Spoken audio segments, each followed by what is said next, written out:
मैं अपना annual leave लेके अपने होम टाउन के लिए निकला था। तो जैसे ही मैंने झांसी स्टेशन पहुंचा तो जब मैंने सेकंड प्लेटफॉर्म के लिए जाने के लिए ओवरब्रिज लिया था तो वहां से मैंने देखा कि एक लिफ्ट से एक महिला चीखते हुए बाहर आई एक व्हीलचेयर पे और नीचे गिर गई थी। बिना कुछ सोचे समझे, बिना एक सेकंड वेस्ट करे, मैंने पहले उसके पास गया और ये देखने की कोशिश की कि उसका दर्द क्यों हो रहा है। फिर मुझे पता चला कि वो एक्टिव लेबर में थी। तो मैंने आसपास से कुछ हेल्प मांगने की कोशिश की थी, जिसमें मैं कुछ सामान कलेक्ट कर पाया।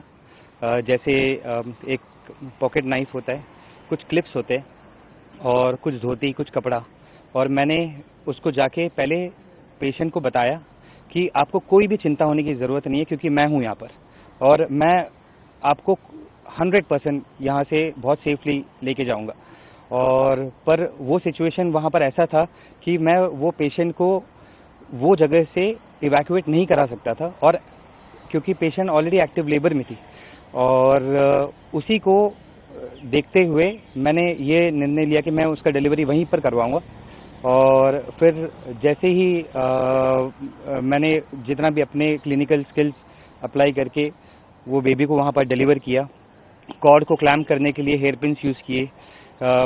ये सर्जिकल नाइफ तो था नहीं, तो जो पॉकेट नाइफ था उससे कॉर्ड को सेपरेट किया था।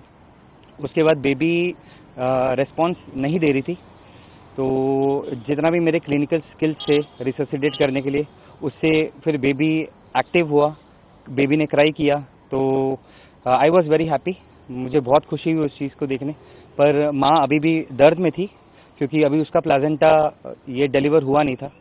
और तो उसी समय के आसपास में मैं उनको एब्डोमिनल मसाज दे रहा था और कोशिश यही कर रहा था 10 से 15 मिनट की उसका प्लाजेंटा भी डिलीवर हो जाए। पर ये ना होने के कारण तब तक मेरे पास आसपास से किसी ने ग्लव्स भी लाके दिए, तो ग्लव्स के माध्यम से उनका जो प्लाजेंटा था मैनुअल डिलीवरी करवाया था मैंने। और उसके बाद माँ भी बहुत संतुष्ट थी। माँ बच्चे को देख के बहुत संतुष्ट थी और मैं भी बहुत संतुष्ट था। और वहाँ का जो रेलवे स्टाफ था, उन्होंने बहुत मदद की प्राइवेसी मेंटेन करने के लिए, जो सामान ज़रूरत था वो सामान लेके आने के लिए, और माँ को भी इंश्योर करने के लिए। और सब कुछ बस भगवान के हिसाब से बहुत सही और सही वक्त पे सही जगह पे सब कुछ ठीक गया। ऐसी सिचुएशंस ये पहली बार नहीं है। मैंने अपने लाइफ में कभी भी जब भी कोई एक्सीडेंट देखा रास्ते में या कहीं पर भी, चाहे मैं ऑन ड्यूटी हूँ ऑफ ड्यूटी हूँ, मैंने हमेशा कोशिश की है कि वहाँ जाऊँ, उसको एटलीस्ट प्राइमरी ट्रीटमेंट दूँ और उसको वहाँ से इवैक्यूएट कराऊँ। और ये पहला इंसिडेंट नहीं है। एक रीसेंट इंसिडेंट ही है, मिलिट्री हॉस्पिटल झांसी के पास ही। तो जब मैं अपनी ड्यूटी जा रहा था तो वहाँ पर एक एक्सीडेंट हुआ था, जिसमें एक लड़के का ये फिबुला फ्रैक्चर हुआ था और ओपन फ्रैक्चर था और ब्लीडिंग हो रही थी।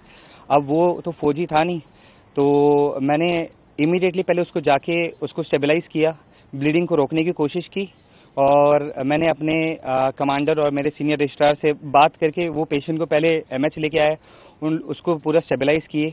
और फिर उसको, जब वो पेशेंट 100% स्टेबलाइज था, फिर उसको गवर्नमेंट मेडिकल कॉलेज में हम लोग उसको ट्रांसफ़र किए थे। ये मेरे लिए और मेरे फ्रेटर्निटी के लिए, हमारे इंडियन आर्मी के लिए, हमारे एएमसी के लिए बहुत गर्व और बहुत बड़ा चीज़ मैं मानता हूँ इस चीज़ के लिए। और मैं धन्यवाद कहना चाहता हूँ ये इंडियन आर्मी को कि वो ये चीज़ को रिकग्नाइज करते हैं और यही चीज़ एक मोटिवेशन बनती है बहुत सारे लोगों को आर्मी में आके अपने देश की सेवा करने के लिए। इससे पहले वाला जो आपने इंसिडेंट बताया उसके लिए वाला ये मेरा अभी सेकंड सीओएस कमेंडेशन है। इससे पहले वाला कमेंडेशन मुझे हाई एल्टीट्यूड में मिला था। मैंने 2 लोगों की जान बचाई थी। उनको कैजुअलिटी इवैक्यूएशन किया था। हम एक एक्सपेडिशन में थे जो माउंटेनियरिंग वाले में। तो उसमें 2 पेशेंट ऐसे थे जिनको टेटनी हो गया था, हाइपोग्लाइसीमिया हो गया था, बहुत सारा कन्फ्यूजन में थे, जो हैको बोला जाता है। हाई एल्टीट्यूड वो सेरिब्रल एडिमा होता है, पल्मनरी एडिमा हो जाता है और पेशेंट बहुत स्टेबल नहीं हो पाता। वहाँ पर SpO2 ड्रॉप डाउन हो जाता है बहुत। उनका SpO2 50-60 के आसपास ड्रॉप डाउन हो रहा था। तो मेरे पास वहाँ पर भी बहुत लिमिटेड रिसोर्सेज थे और मेरे पास था पूरी एक रात, ताकि सुबह 5 बजे और फिर मैं उनको हेप्टर के थ्रू इवैक्यूएट कर पाऊँ। मेरा बस यही है कि आप अपना धर्म अपने देश के लिए कभी भूलना नहीं चाहिए। जो इंसान जो चीज़ में ट्रेंड है और जो चीज़ ये देश के लिए और ये पब्लिक के लिए कर पाए, तो हमेशा बिना कोई चिंतित, बिना कुछ सोचे उनको मदद में पहुंचना बहुत ज़रूरी है।